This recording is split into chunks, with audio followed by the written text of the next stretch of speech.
It is my great pleasure to welcome all you to the 2022 BOJ-IMES Conference. On behalf of the conference organizers, I would like to thank you all for your participation.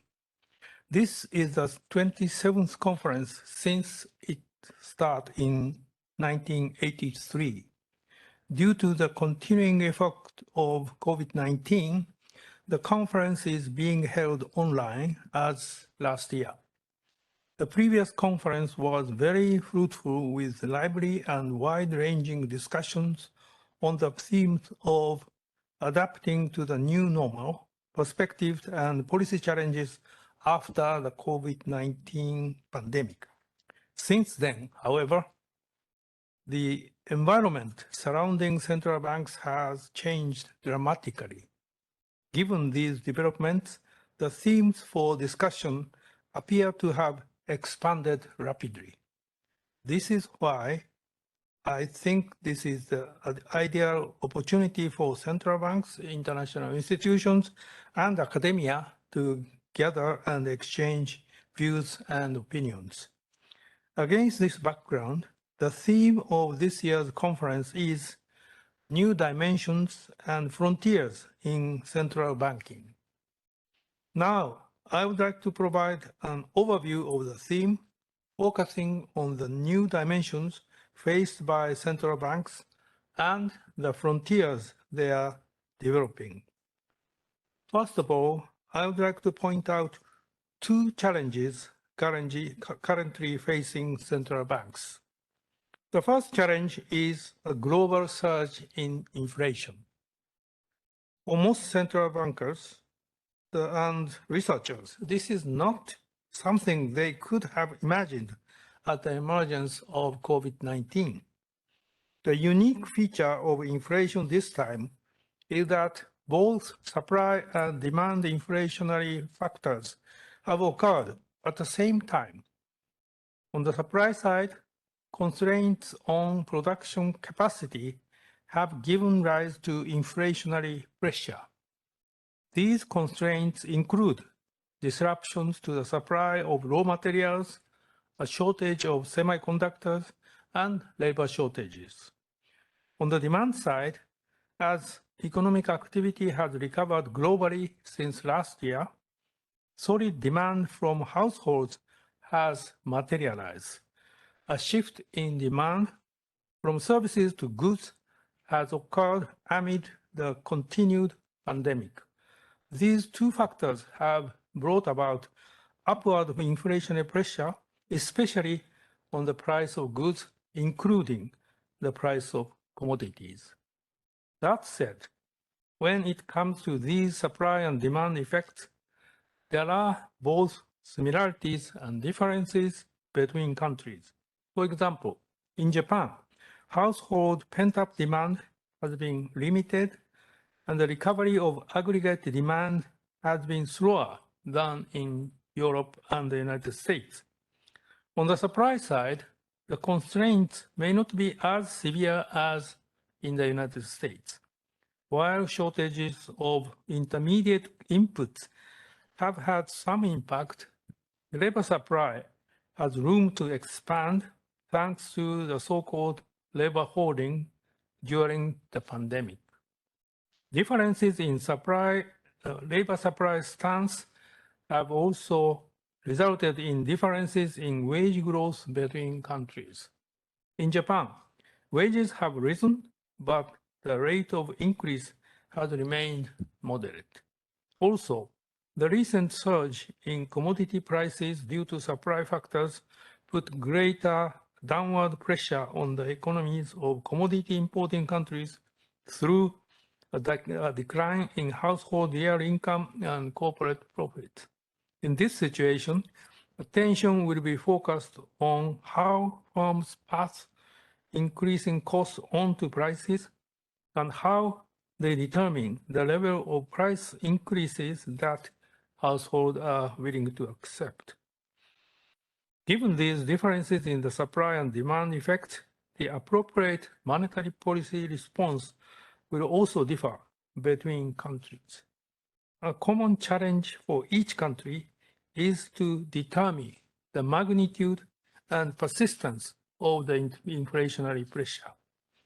In doing so, it will be important to capture the relationship between three prices, namely the price of goods and services, wages, and commodity prices. Another challenge facing central banks is a surge in geopolitical risk triggered by the Russian invasion of Ukraine. This has induced a further increase in commodity prices, and it has increased inflation worldwide. In addition, uncertainties over geopolitical risk are extremely high.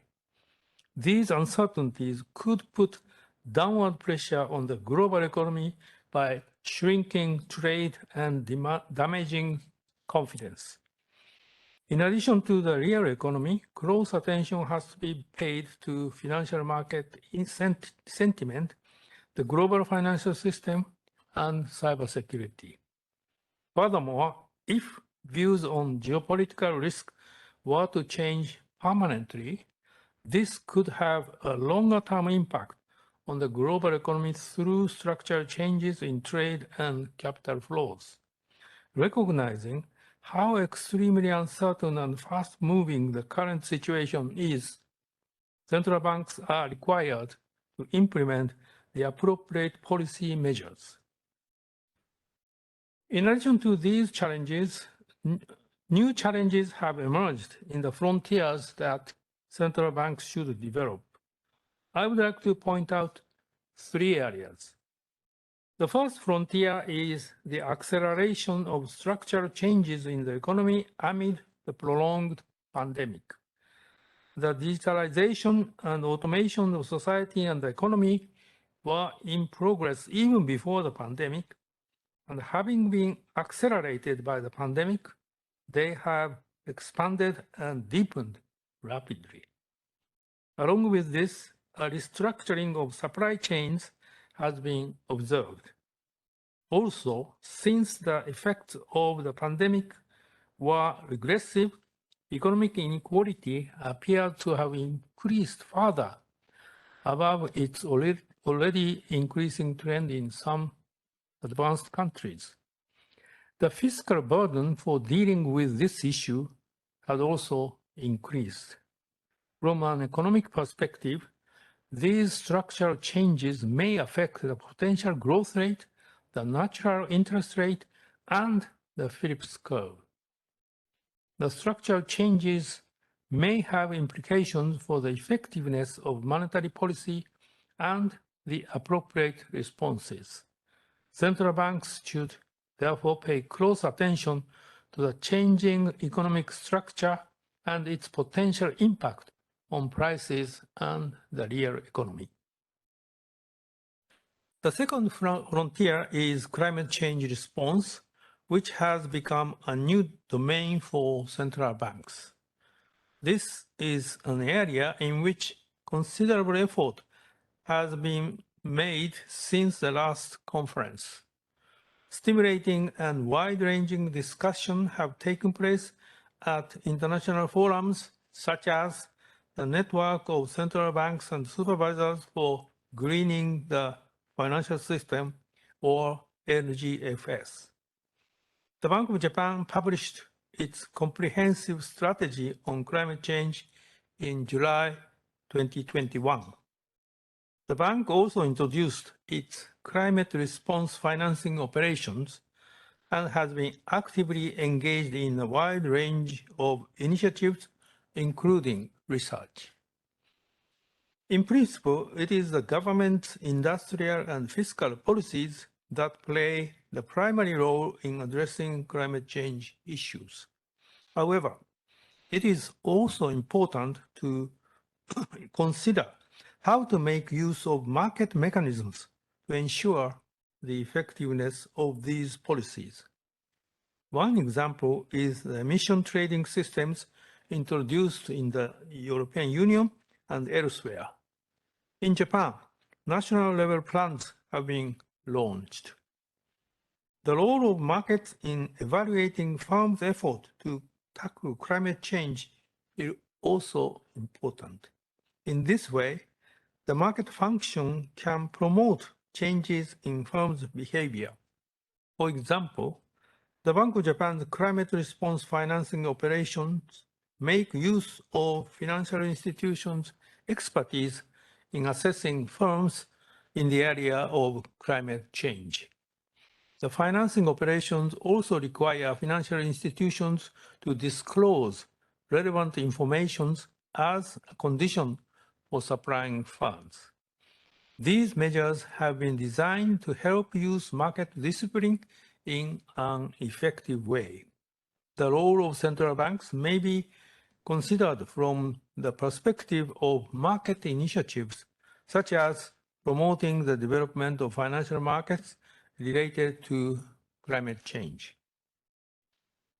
The third frontier is the transformation of the monetary system induced by digitalization. Many central banks are working on the issues surrounding central bank digital currency or CBDC. The Bank of Japan has been testing the financial or technical feasibility of the functions and features required for CBDC. Specifically, in April this year, the Bank of Japan moved from proof of concept phase 1, aimed at testing the basic functions of CBDC, to proof of concept phase 2, in which additional functions are added and tested.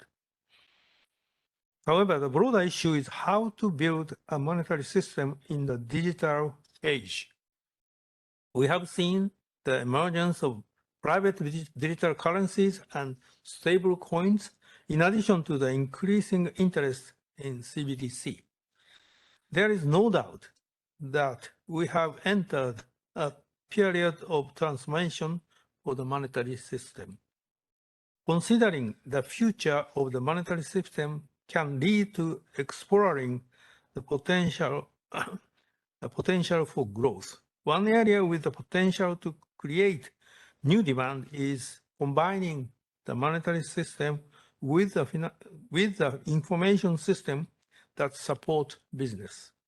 In addition, given the cross-border role of money, the future of the monetary system should be considered globally as well as domestically.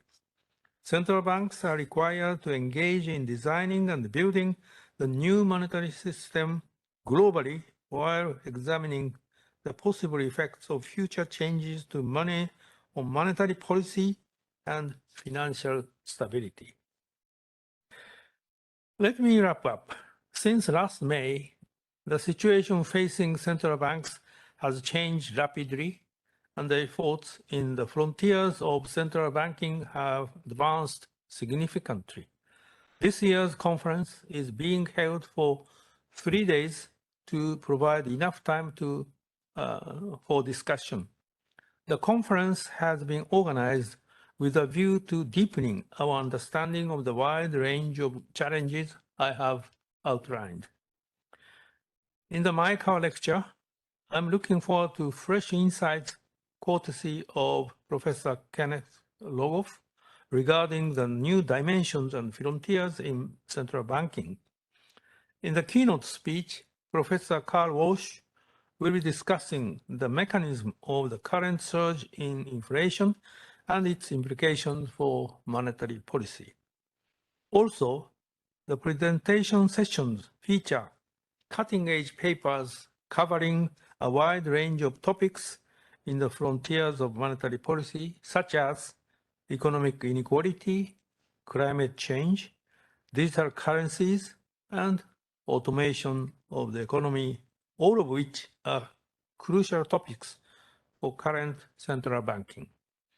Building on these discussions, we can look forward to lively exchanges with experts from central banks and international institutions in the policy panel on the final day of the conference. In a rapidly changing world filled with uncertainty, a common challenge for central banks is how to adapt to this changing environment. To overcome these challenges, central banks need to be nimble, agile, and smart. I'm sure that the insights gained from the contributions to this conference will ensure that central banks are all fit and ready to face those challenges. Thank you.